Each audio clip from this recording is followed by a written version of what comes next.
Hello everyone, welcome back to another video. Today we are going to be looking at a situation where we are going to have water flowing downwards through a rectangular pipe. And this rectangular pipe is going to be set at an incline of 15 degrees here that causes the water to flow downwards. And we know that the volumetric flow rate of this fluid that's moving through this tube is going to be 1 meters cubed per second. And we also know that the cross-sectional area of this tube is going to be constant throughout the length of it. We know that the width is going to be 0.5 meters, but we need to determine what the height of the fluid is going to be in order to create this 1 meters cubed per second flow rate when that angle is at a 15-degree angle, all right? So when we're looking at this, because we know that the flow rate is going to be constant throughout, and we know that the cross-sectional area is going to be constant throughout, we know that the velocity is going to be the same at position 1 as it is at position 2, and we also know that the pressure is going to be the same at position 1 as it is at position 2.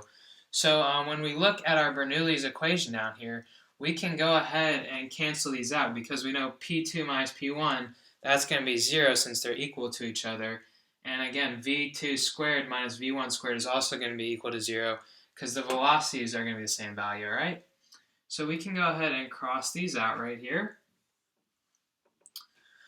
Now, when we look at this term right here, we have this g z2 minus z1, and this can pretty much just be thought of as delta z, or the change in z. And in order to get the delta z of this situation right here, it's just going to be the difference between the height in position 1 and the height at position 2. And when we look at it from the perspective of a right triangle, it's simply going to be the short leg over here. This will be our delta z right here. And since we have this angle, we can go ahead and use some trig functions since we have this right angle over here. And we know that this change in the width right here, or the length of the tube, is going to be the same as our delta x term that we have right there. So this hypotenuse is going to be delta x. So in order to get our delta z value right here, we can just say that delta z is going to be equal to delta x multiplied by the sine of 15 degrees, since this is at the opposite angle. So we go opposite over a hypotenuse, so we're going to use the sine function. So we will say this is equal to delta x, and we'll just use sine theta. In this scenario, that theta would be 15 degrees, but that angle can change depending on what the situation is, so we'll go ahead and use a theta term there. And again, we said that this expression z2 minus z1 is equal to delta z, so we can go ahead and substitute in our delta x sine theta in for this term here. And when we do that, these delta x's are going to cancel out. So we will just be left with g sine theta on this side and then no delta x over there. So we can just go ahead and erase that and just use g sine theta right here.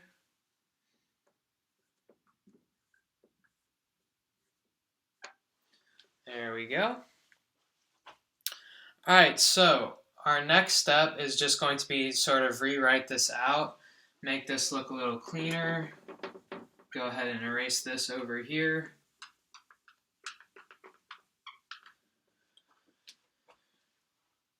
So we have g sine theta is going to be equal to, and then since this the z1 is greater at the position of z2, we knew that delta z was going to be a negative value. So that negative value that would have been over here can cancel out with this negative value. So those will cancel as well. And then we have this 4 over 2, which can simply become just regular old 2. So this will become 2fv squared all over d. There we go.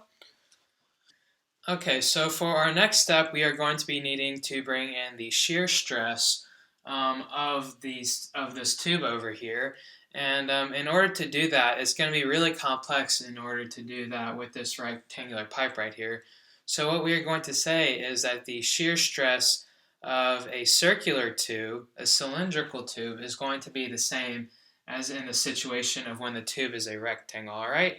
So we'll go ahead and draw up a circular tube right here. Get that line a little bit more straight.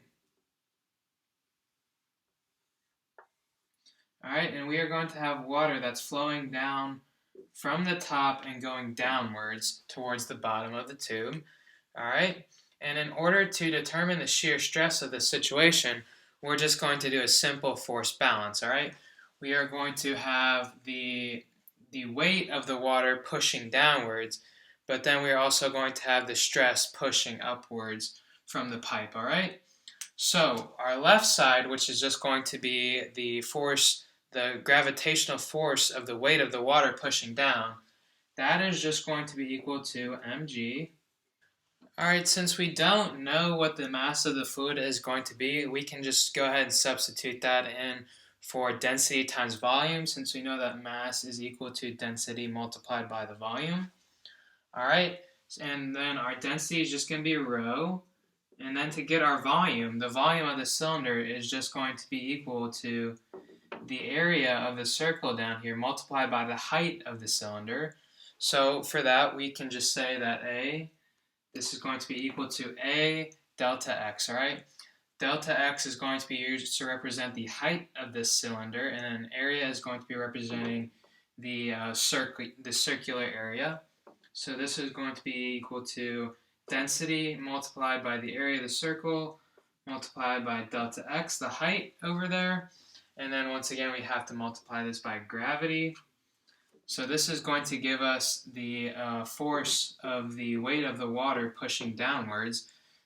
All right, so now we're going to move on to our right side, and we are going to be using tau to represent our shear stress. All right, and our shear stress is going to be exerted along the outer walls of our cylinder right here. It's not going to be being exerted up here at the top and bottom where the wall doesn't exist. That's just fluid flowing down, all right?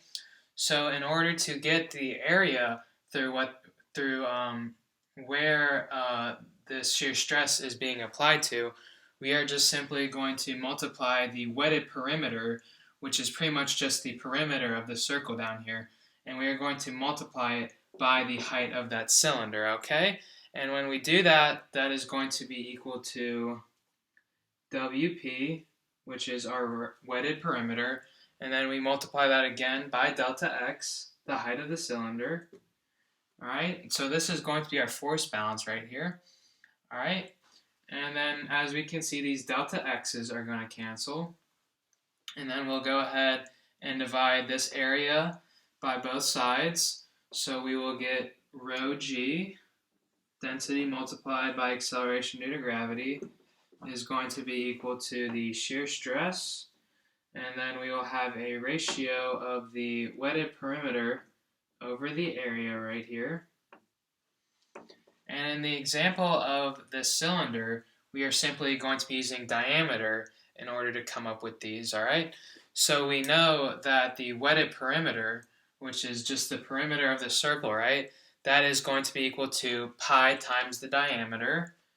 So we can say that, we'll go ahead and write this up over here. WP over A.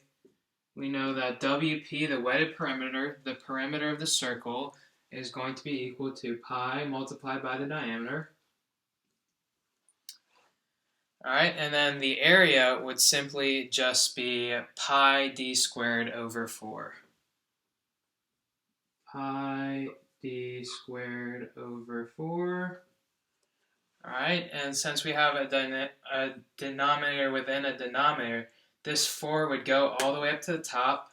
Our pi's would cancel, and then this diameter would cancel with the squared right here, so this would just become a single diameter. And this would become 4 over d, which we would plug in right here.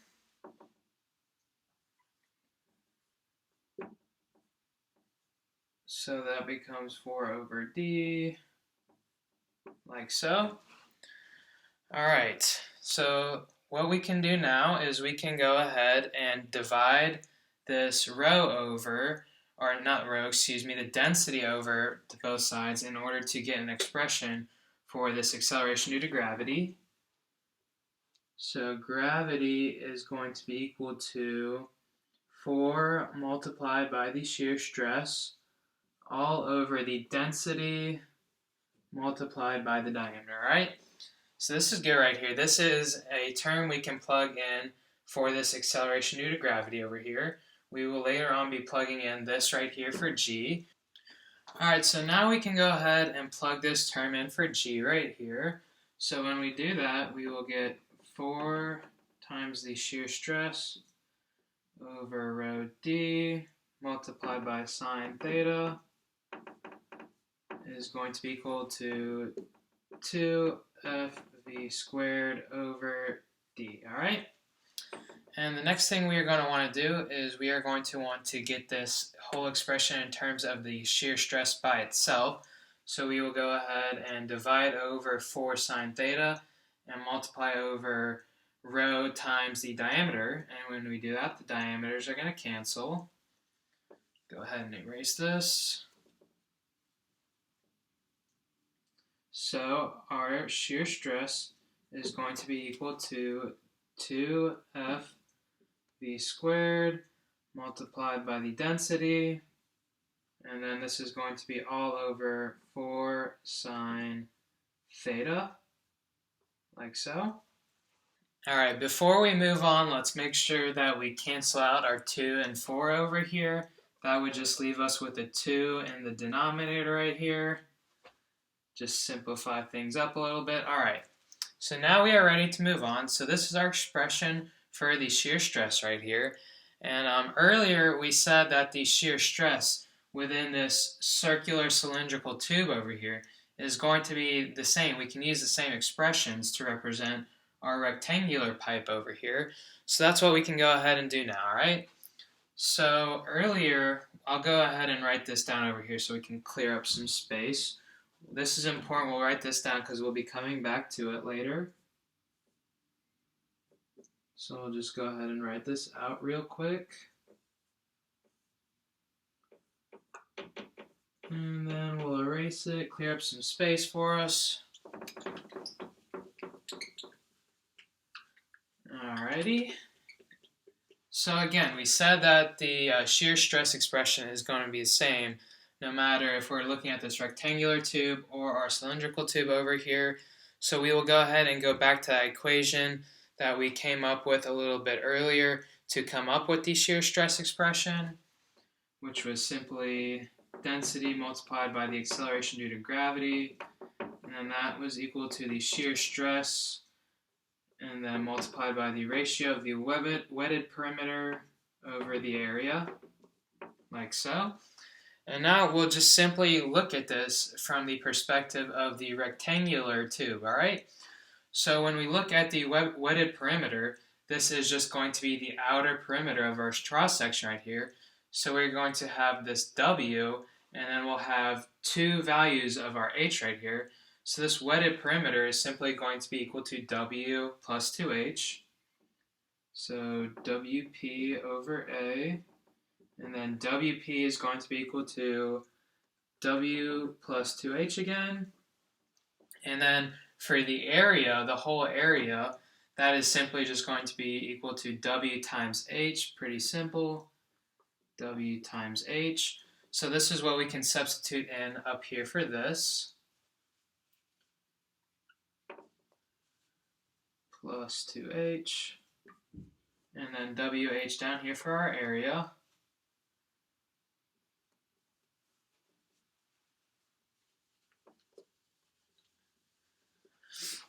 Alright, and then we can simply plug in our expression for the shear stress back in over here. So we'll go ahead and do that now.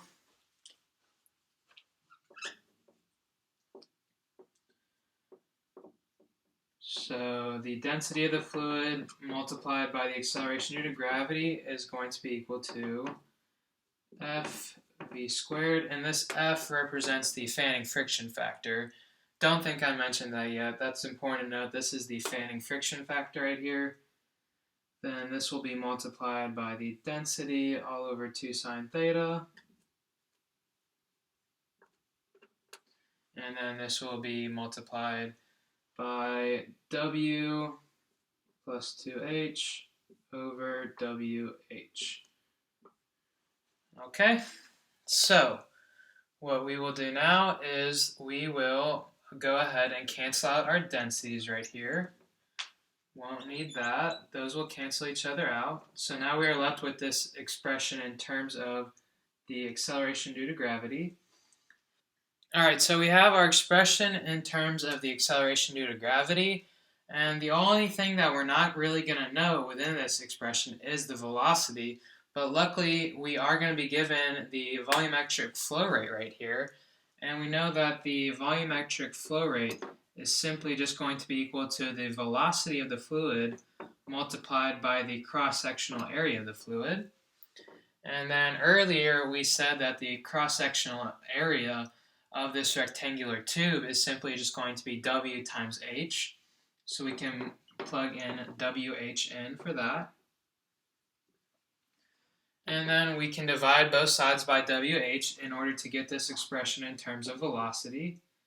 So we know that velocity is going to be equal to the flow rate over the width times the height of the rectangle. And so right here, we can plug this Q over WH in for our V squared right here. And then when we do that, we are going to have a WH squared within the denominator, which we can go ahead and multiply by this already existing WH to get WH cubed in the denominator. And then we will have Q squared up top.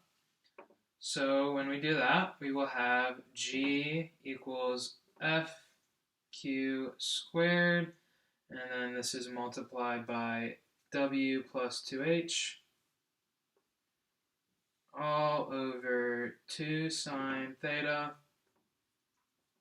multiplied by WH cubed.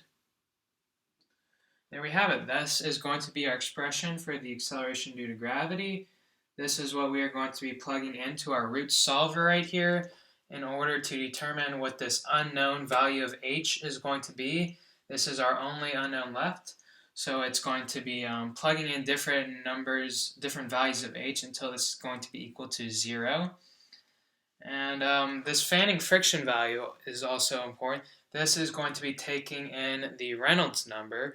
So we are going to have to come up with an equation for the Reynolds number, which is, of course, going to be equal to the density, and then this is going to be multiplied by the velocity times diameter, and then this is all going to be over mu right here. And so for this diameter, we are not really given the diameter for this rectangular pipe, right? Because rectangles don't have diameters. So we are once again going to have to be using our circular tube in order to come up with an expression for that. Because once again, we know that our wetted perimeter over area is going to be equal. That expression is going to be equal no matter if it's a cylindrical tube or a rectangular tube. So we can go ahead and use those two ratios and set them equal to each other in order to get what that diameter is going to be. So when we do that, we had 4 over d. That was our WP over A for the cylindrical tube. And then we had our W plus 2H over WH as our ratio for the rectangular tube. So W plus 2H over WH. And then we can simply multiply over the diameter and then flip these around on the other side to get this in terms of the diameter. So the diameter will be equal to 4WH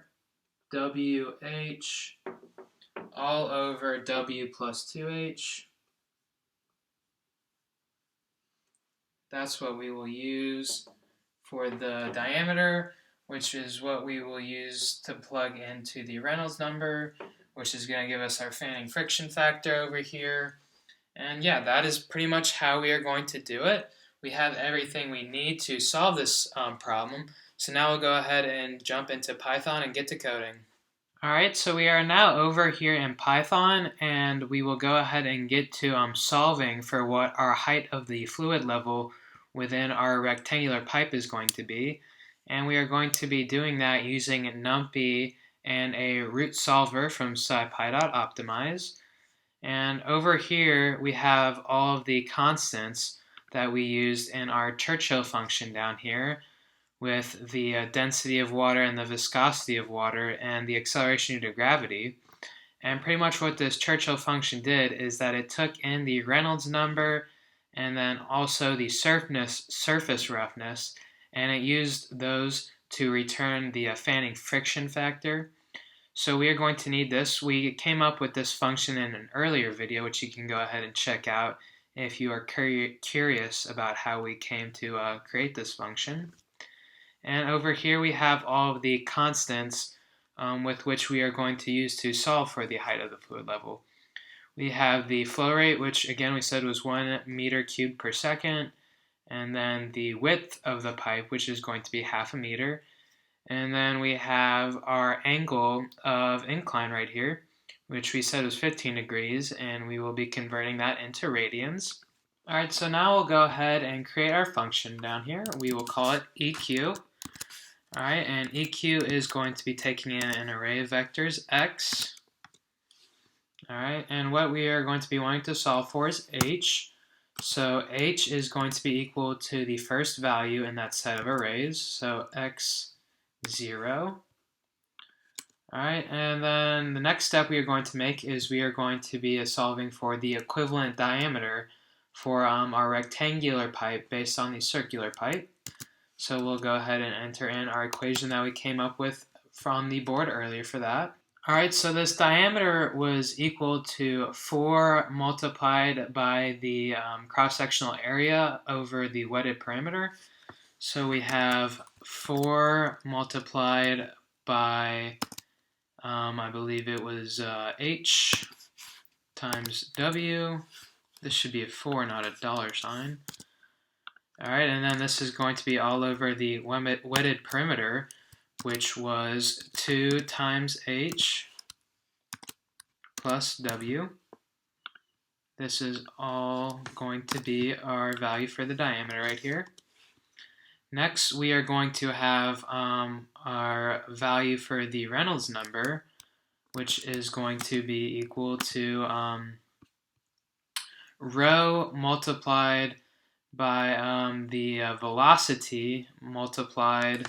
So this is going to be equal to rho times the velocity. Alright, since we are not going to have our velocity for this problem, we can go ahead and substitute in velocity. We know that is going to be equal to the flow rate over the cross-sectional area. So we can say that this is going to be equal to a Q over h times w. Alright, and then go ahead and get another parentheses, and then this is going to be multiplied by the diameter, and then this is all going to be over mu. Alright, and that is going to give us the Reynolds number, which we are going to use.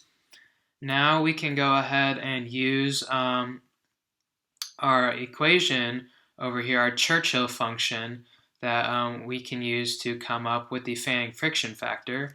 So we'll go ahead and do that now. We will say that F is going to be equal to CH, and then we will go ahead and use the same RE, and then we'll plug in a value for what we think ED is going to be, which is going to be 1e to the negative 6. Alright, and then we're ready to return all of this. So we will return the function that we got in place of our acceleration due to gravity, which we said was g. And then we'll go ahead and plug in the equation which we came up to express g with earlier on the whiteboard, and we'll go ahead and write that out. Okay, so we've now gone ahead and plugged in our expression which we got for the acceleration due to gravity and for our return right here. So now we are ready to go ahead and solve using solve for the height of the fluid level within the pipe using our root solver. So we are going to say root, and then this is going to be our EQ, and then we will need to provide an initial guess, which we will say is 0.2, and then we will go .x0 in order to extract this, and we will see what this is giving us. First, we'll go ahead and run this, make sure it's running right. Looks like we forgot to add a parentheses there. Alright, this should be working all squared away. And there you have it. So when we give our problem this set of parameters with the flow rate being equal to 1, a width of 0.5 meters, and an angle of incline of 15 degrees, we know that the height of the fluid within that pipe is going to be about 0.14 meters, alright? So that is going to do it for today's video. I hope you guys enjoyed and learned something new today. If you did, leave a like on the video and subscribe if you want to see more content. And make sure to have a good day.